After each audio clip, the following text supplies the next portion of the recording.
Y antes de hablar de Across the Spider-Verse, tengo que decirles que me dan igual los cómics de Spider-Man. Me dan igual, no me importa una mierda. Así que si alguien me dice, no, pero en el cómic era así.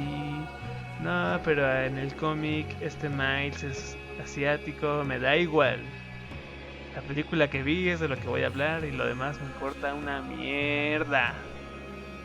Buah. Si me dicen, no, es que en los cómics el multiverso es... Me da igual. Yo voy a hablar de la película que vi y eso es lo que importa. ¿Saben? Yo no le tenía tanta... Cuando la gente hablaba de Into the Spider-Verse, sentía que, whatever. O sea, porque escuchaba a mucha gente decir que es la mejor película de Spider-Man. Y yo la única historia que tengo con Spider-Man es que me gustaban mucho las caricaturas. Las que pasaban en el 7. Que no me acuerdo cómo se llaman. Ah, me acuerdo de Espectacular Spider-Man. Esa también la vi, pasaba en Cartoon Network. Veía uno que otro capítulo y pensaba que estaba bien, ok. También vi las de Tobey Maguire. Bueno, las de Sam Raimi, que a mí me gustan más porque son películas de Sam Raimi que porque sale Tobey Maguire. Como, whatever, me da igual Tobey Maguire. Pero me gusta mucho Sam Raimi, entonces me gustan mucho las películas de Spider-Man. Entonces, sí, mucha gente decía, no, es que Into the Spider-Verse es la mejor película de Spider-Man y el mejor Spider-Man, no sé qué, no sé qué. Y salió un poco el espíritu de que lleva la contraria dentro de mí, de decir, nah, la están sobrevalorando y no sé qué, bla, bla, bla. Entonces un amigo me dijo, vamos a ver Across the Spider-Verse. Y el cabrón me dijo el mismo día que salió. Entonces yo dije, bueno, bueno, está bien, porque es mi amigo, la voy a ver. En sí me da igual Spider-Man. Bueno, me gustaba más cuando era pequeño, ahorita es un poco, whatever. Entonces mi amigo me dijo, vamos a ver Across the Spider-Verse. Y yo no había visto la primera porque pensaba que me daba igual. Decía, no, no es para mí eso.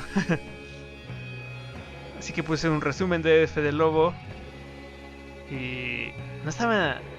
O sea, creo que el problema un poco con los resúmenes en sí de YouTube, de películas, de esos canales, es que te resumen lo que pasa, pero no te resumen en sí de qué trata la película. Es como, bueno, aquí el personaje se cae y aquí pasa esto, pero no te están diciendo qué significa que este personaje se caiga en ese momento. Está cagado, es como una interpretación literal de lo que está pasando en la película y no tanto una interpretación de qué sentido tiene esa escena en sí, de qué te está hablando la película. Entonces yo me quedé un poco de, bueno, sí, pasó eso cuando vi el resumen del Fede.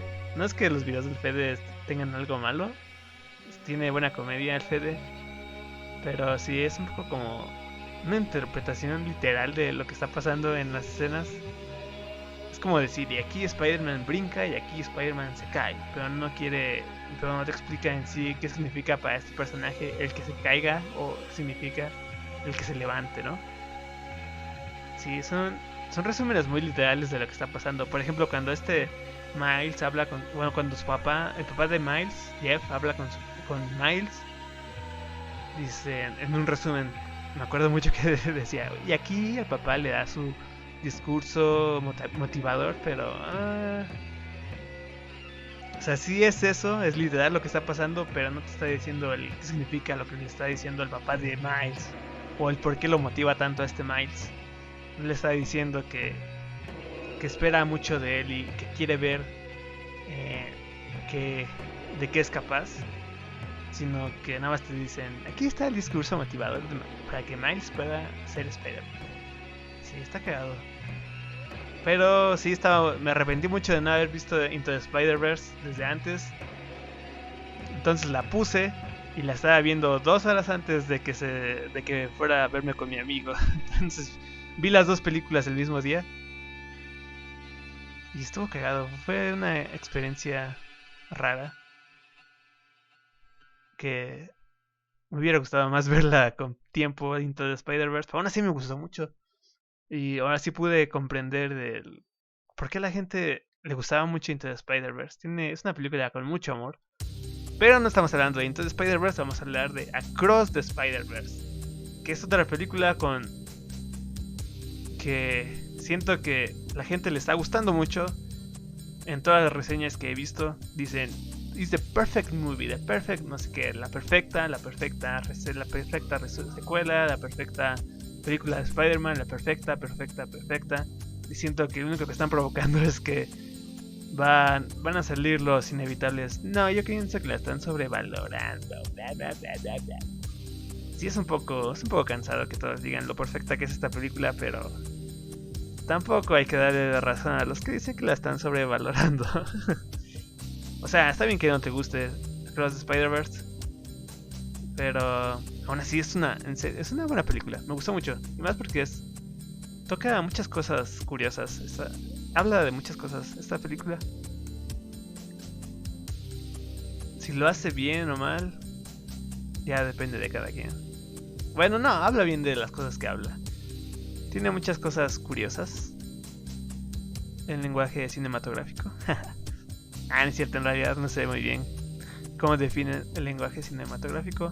Pero lo primero que quiero hablar es, no vean la reseña de Christoph, es una mierda la reseña de Christoph. Siento que es más de, pues a todos les gustó, pues a mí no. Bueno, no es cierto, también le gustaron algunas partes, pero siento que le gustó más lo visual y no le prestó atención a lo demás. Porque, y más cuando dijo que le da mucha atención a Gwen, pero Gwen es parte importante de Across the Spider-Verse. Gwen es muy importante de esa película. Porque es de lo que está hablando esta película, goddammit. ¿Cómo vas a decir que está de más lo que pase con Gwen? What the fuck, man. Gwen es muy importante en esta película. A nivel temático, a nivel de personaje, a nivel de todo es importante esta Gwen.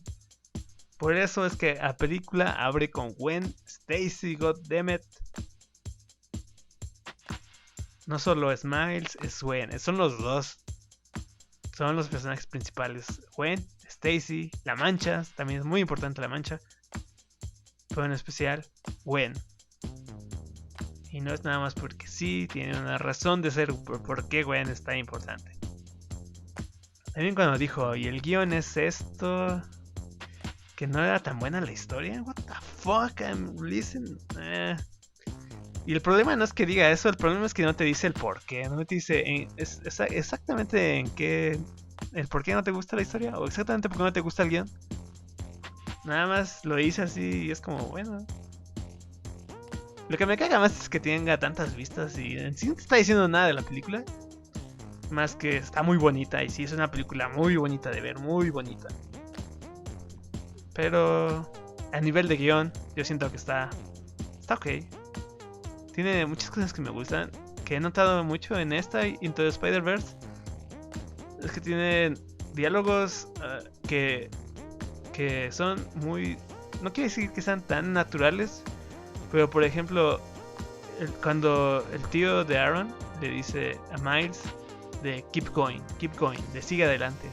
Es como muy simple, pero siento que la intención es mucho lo que cuenta.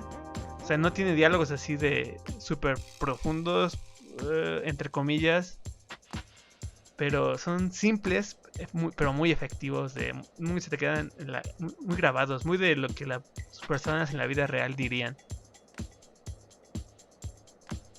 Y es mucho de mostrar y de no contar. Es, por así decirlo, el guión de Into the Spider-Verse y de Across the Spider-Verse. Es muy simplista. Bueno, no quiero decir simplista, sino diálogos naturales que le diría alguien a otra persona, pero que significan mucho. Que tienen mucho significado y de por qué resonan tanto con este Miles. Como decirle, no te rindas, pero keep going. Sigue adelante. Eso es algo que me está gustando mucho de Across the Spider-Verse y de Into the Spider-Verse. Quizá una cosa que criticaría un poco es la comedia en Across the Spider-Verse, que no está tan buena como la de Into the Spider-Verse. Me acuerdo mucho de haber visto Into the Spider-Verse y estarme riendo a cada rato. Y más, me gustó mucho una escena en Into the Spider-Verse, la primera, que es cuando Peter se encuentra con la Doc Ock, con esta Liv, creo que le dicen. Olivia, Liv, no me acuerdo cómo se llama. Olivia Octopus. Con la Doctor Octopus. Y lo está como interrogando, lo amarra. Y cuando va a revelar que ella es la Doctora Octopus, se quita la bata, pero es como... Parece una escena en la que se desnudara, pero ese es el chiste, ¿no? En el que parece una escena en la que se desnuda, pero no, porque tiene su traje de Doctor Octopus. Y eso es la parte divertida. Está cagado. Y no tiene momentos... Bueno, sí, como que, por ejemplo, la comedia en la primera película era un 10 de 10. En la segunda es un 8, 7 de 10. Unas cosas funcionan, otras no tanto. Y creo que el problema que puedes hacer al ver la segunda parte es verla en español latino. Les recomiendo mucho que la vean en inglés. No tanto por los Star Talents, que he visto que mucha gente se quejó por eso. Pero siento que eso ha nublado un poco los problemas del doblaje latino. Y los principales problemas que a mí me ocasionó el doblaje latino no fueron tanto los Star Talents, que sí son muy... destacan mucho. Y en especial el doblaje de Vive Punk y de Juan Guarnizo. Destacan mucho de oye, esto lo dobló alguien que pasaba por ahí. Esto lo dobló alguien que no hace doblaje. Sino siento que el principal problema del doblaje latino radica en La Mancha, en Miles Morales y en Gwen Stacy. Son problemas muy, muy sutiles, pero que cambian mucho a los personajes de Miles, La Mancha y de Gwen. Primero vamos a hablar de La Mancha en cuanto al doblaje. Al principio está bien. No me acuerdo de cómo se llama este actor de doblaje. Porque empieza muy cómico, ¿no? Porque ese es el chiste, ¿no? Que nos riamos de La Mancha porque es un personaje, entre comillas, insignificante. Bueno, así lo ve Miles, así lo vemos todos. Pero conforme van pasando las cosas, su personaje empieza a volverse una... Ay, güey, no. Su personaje empieza a volverse un peligro. Y esto en el doblaje original, en las voces originales, se nota mucho porque el personaje empieza a hablar con más rabia, con más imponente cuando habla en su idioma original.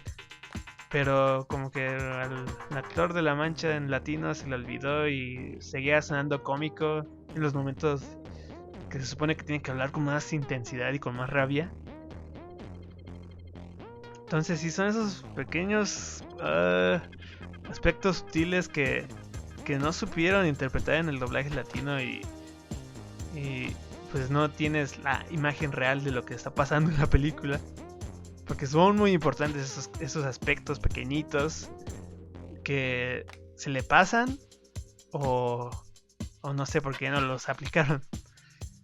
Porque siento que son buenos actores de doblaje, los de Miles, Gwen y La Mancha, pero son esos pequeños detallitos. También con este Miles, en especial con este Miles, porque es de las partes importantes.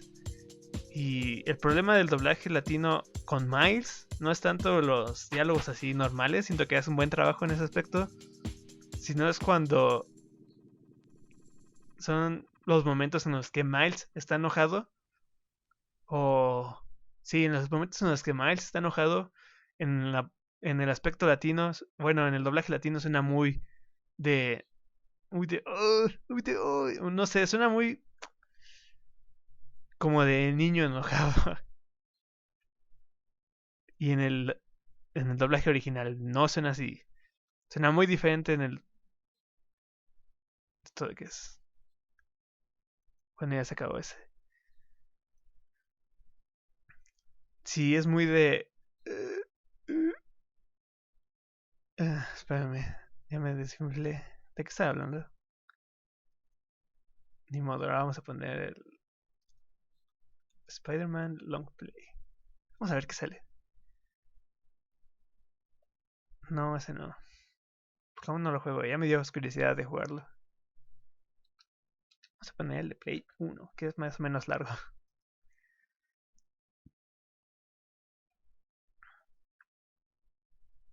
Sí, por ejemplo, siento que le falla mucho hacer las voces de rabia. O no sé por qué suena más a rabia en el doblaje latino. A cuando Miles está enojado, suena más como de. Como de no, no, no. No sé, suena muy de rabia. Suena más como alguien que está pataleando. No sé, no me gustó mucho en esos aspectos el doblaje latino de Miles. Y suena, en el original suena como que sí está enojado, pero no suena así como rabioso. Como que no le sabe, no sabe, bueno, sí ha de saber hacer la voz, pero no sé, no me gustó cuando Miles se enoja. Por ejemplo, el ejemplo más claro, creo yo, es la escena en la original, que es muy, la recuerdan mucho, mejor dicho, causó cierto, ¿cómo se le dice? Es que no quería ser memorable, pero sí, un poquito memorable. Sí, reproduce la gota. Voy a decir memorable, pero no sé si sea memorable, hay que verlo después. Cuando Miles dice, nah, I'm doing my own thing. La versión latina suena más como a un niño pedorro, suena más en latino que en la versión en inglés. Como que tiene ese toque de voy a hacer lo que yo quiera, porque yo creo en eso, porque estoy seguro de eso. La latino suena muy de... También cuando le dice, no soy un niño, güey. Dice como, no soy un niño, güey. Lo dice como que así. Y en la original es más de, I'm not a kid, güey. Más como de, no me subestimes, güey, god damn it. I'm not a kid, güey. I'm not a kid, güey. Más sí, suena más como de, no me subestimes. De, no pienses que soy un niño pedorro. Pero en el latino suena más de, no soy un niño, güey. Sí, son esos cambios sutiles que tiene el doblaje latino que a mí no me gustaron porque te cambia mucho de qué está hablando esta película. Suena más como que Miles es un berrinchudo que no quiere hacer lo que le dicen. Bueno, un berrinchudo que no quiere tender su cama. El mensaje que está esta película, que es de si te dicen que a pesar de que te digan que las cosas son así, tú puedes hacerlo como tú creas que es mejor. Ese es más el mensaje que quiere dar en la versión en inglés, pero en el latino suena muy de no.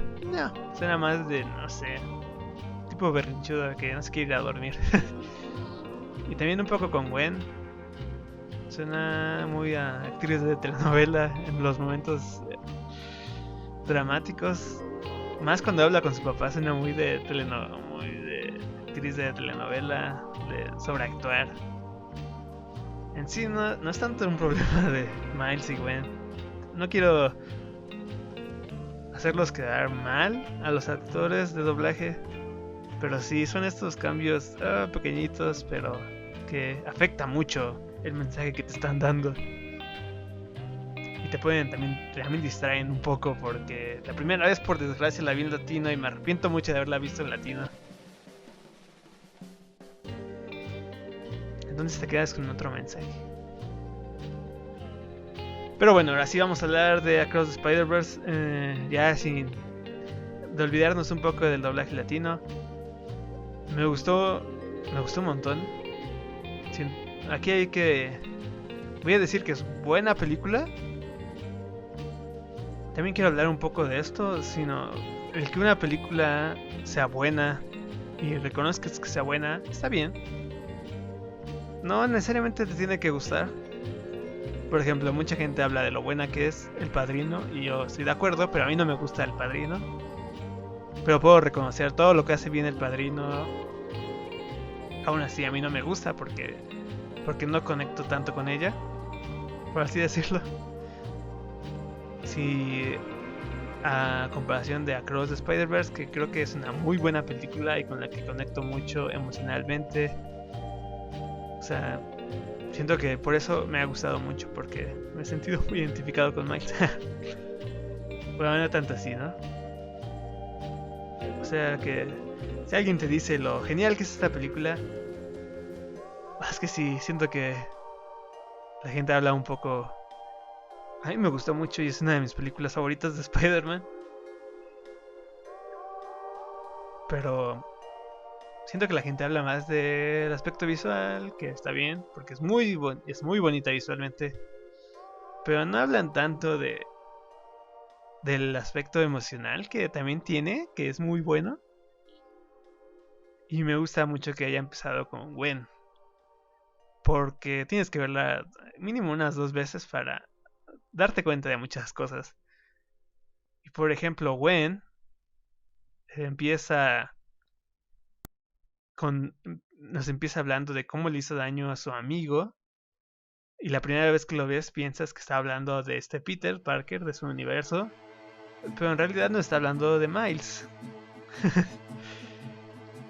O sea, nos está contando lo que está pasando en la película, lo que va a pasar en la película, pero como no la hemos visto la primera vez, no nos damos cuenta. Entonces sí, abre con esta Gwen, que es cuando nos damos cuenta de que está hablando esta película, que es de lo que habla Across the Spider-Verse.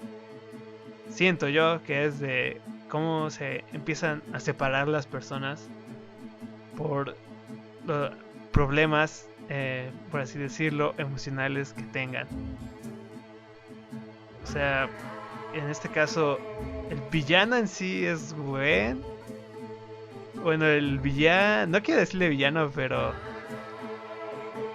el cambio importante que veremos en Gwen es el más importante, porque Gwen representa ese cerrarse a las personas por los problemas que tienes y irte cerrando a los demás.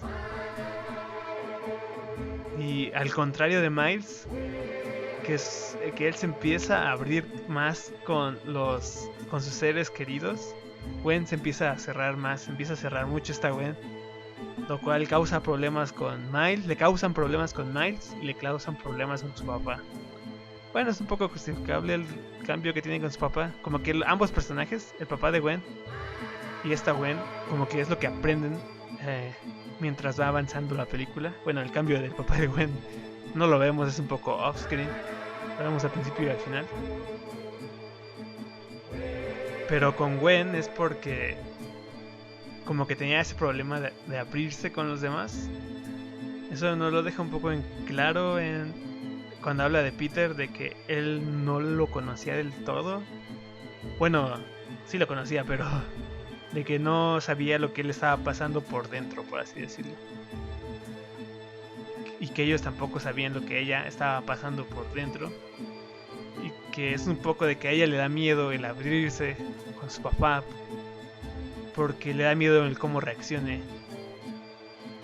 Entonces empieza a cerrar más de esa forma. Y por eso cuando va a hablar con este Miles, por eso no le dice lo que ella está pasando por dentro en sí.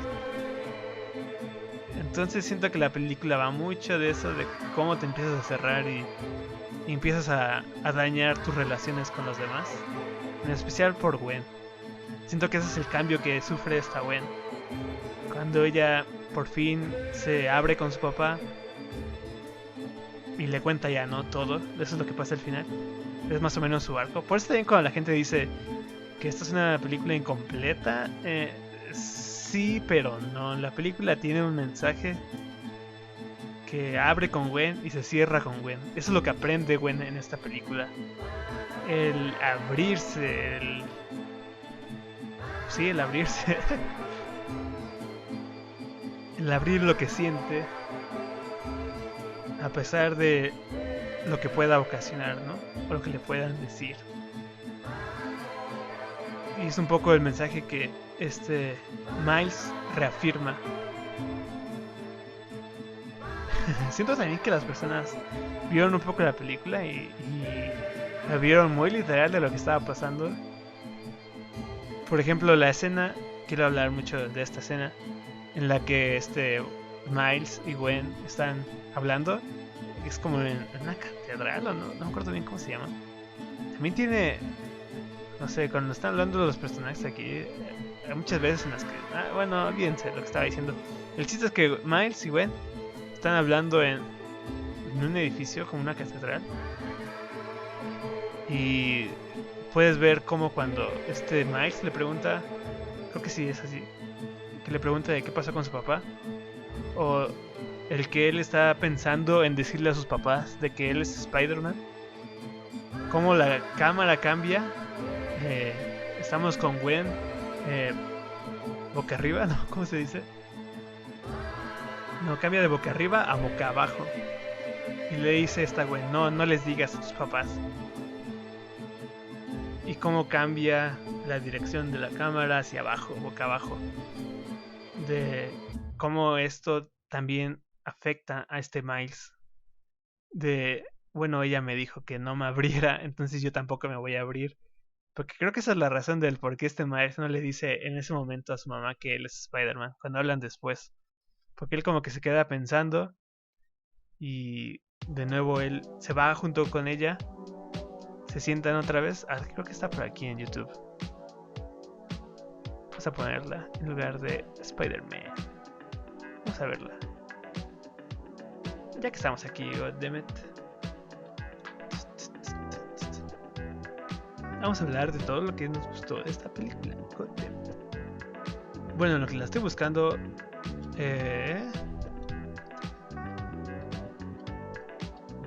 Sí, siento que la gente está apreciando mucho visualmente estas películas, pero no sé, como que no hablan de las partes importantes que hay que hablar. Por ejemplo, lo que yo estoy hablando del lenguaje cinematográfico, de lo que nos quiere contar esta película. Lo que nos quieren contar, ¿no? Está por aquí. ¿Eso es todo? No. Ay, perdón. Lo malo que no me puedo hacer para abajo cuando estoy en... Vamos a ver si ahí sale. Sí, esta parte. Upside down. Esta se llama boca abajo, creo que es upside down. Aquí. Va a estar grabado del cine, pero ni modo.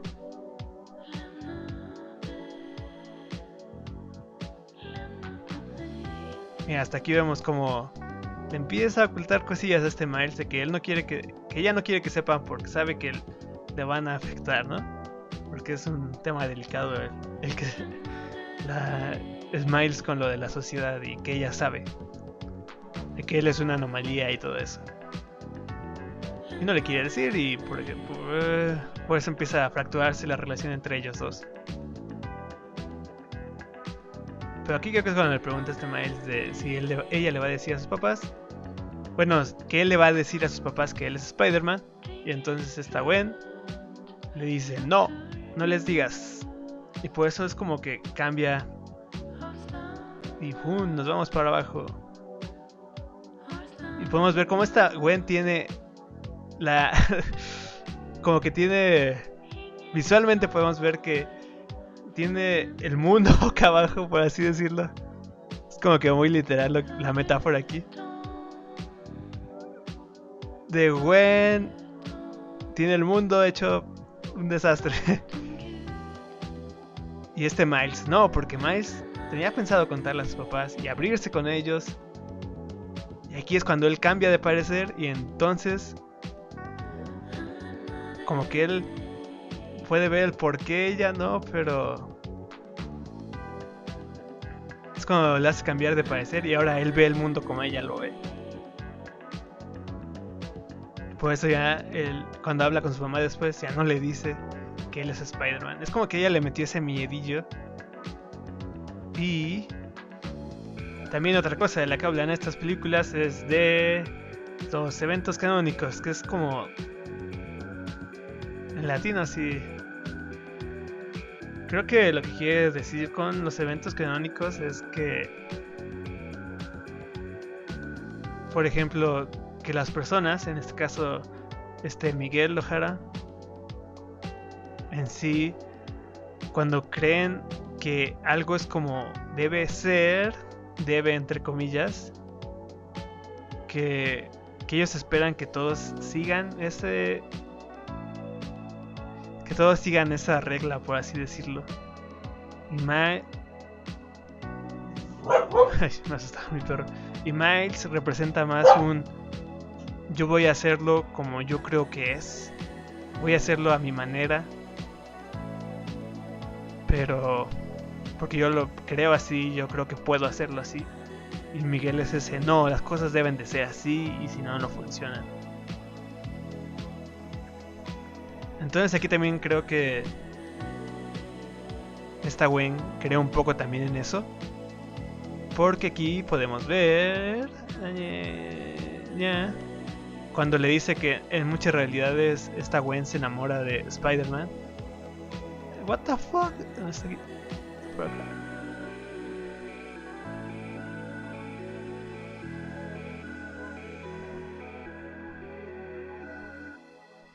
Creo que es por aquí. Es el cómo creer en que las cosas deben de ser de cierta forma y siempre deben de ser así. Mira, ya pasó ahí. Es como que nos está contando un poco esta película de que no hay que cerrarse a una forma de ver las cosas o hacer que los demás se cierren a esa forma en la que nosotros las creemos, sino también hay que hacerlo un poco a nuestra manera, como nosotros creemos que es o como nosotros creemos que puede funcionar. Creo que eso es lo que representa más, es un poco este Miles. Y por ejemplo esta idea se ve un poco reflejada aquí cuando esta Gwen le dice que en muchos universos esta Gwen se enamora de Spider-Man. Y Miles se acerca un poco a ella, ¿no? Pero cuando ella le dice, pero no siempre funciona, o siempre acaba mal, es cuando él la separa, ¿no? Y ahí podemos ver literalmente de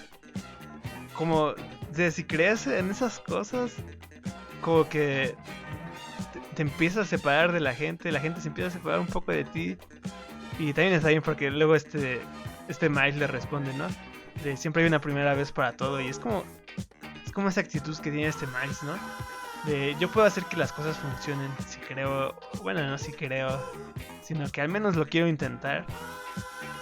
Y no porque no haya funcionado en otros lugares o porque se piense que no debe de funcionar, no significa que yo no lo intente. Siento que eso es lo que representa este Miles en esta película y me gusta mucho cómo lo representa este Miles. Por eso me gusta mucho este Miles. Y a mucha gente le está gustando mucho este Miles. También Miguel. Siento que Miguel es un... Ay, no debía buscaros. Resumen en 25 minutos. No lo voy a ver. Ok. Siento que van a hablar de las cosas que me interesan, que es del aspecto emocional de Spider-Man, de Miles.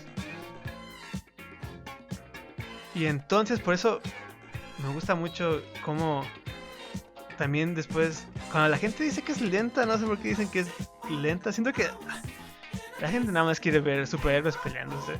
Nada más quiere ver escenas bonitas de gente peleándose en traje de superhéroes.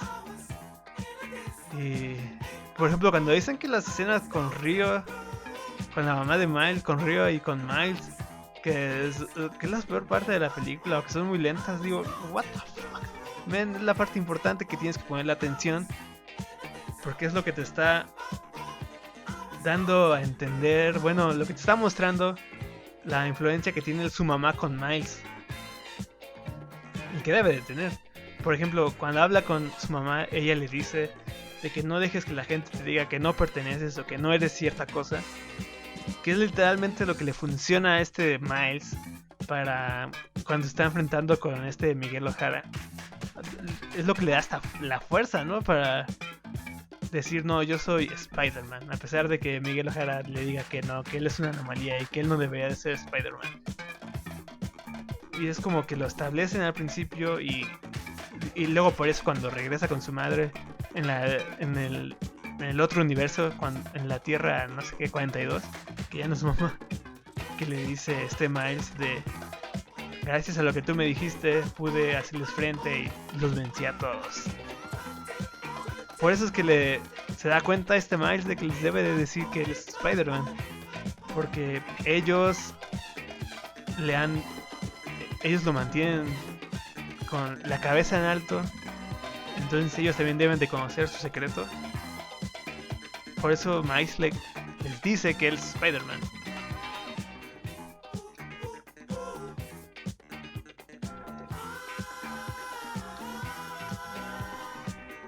Entonces, bueno, ya después al final esta Gwen se da cuenta de eso.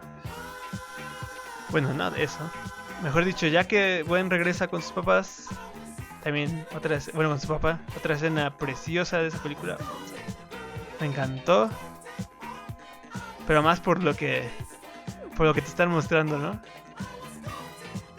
No solo porque se vea bonita en sí, sino porque al principio cada vez que se rompía, por ejemplo, la relación de Gwen con su papá, veías como el resto como que se empezaba a derretir, ¿no? El fondo como que se empezaba a derretir, desde como que se está rompiendo la relación. Pero aquí es más de las cosas se empiezan a mover, como que todo empieza a encajar, por así decirlo.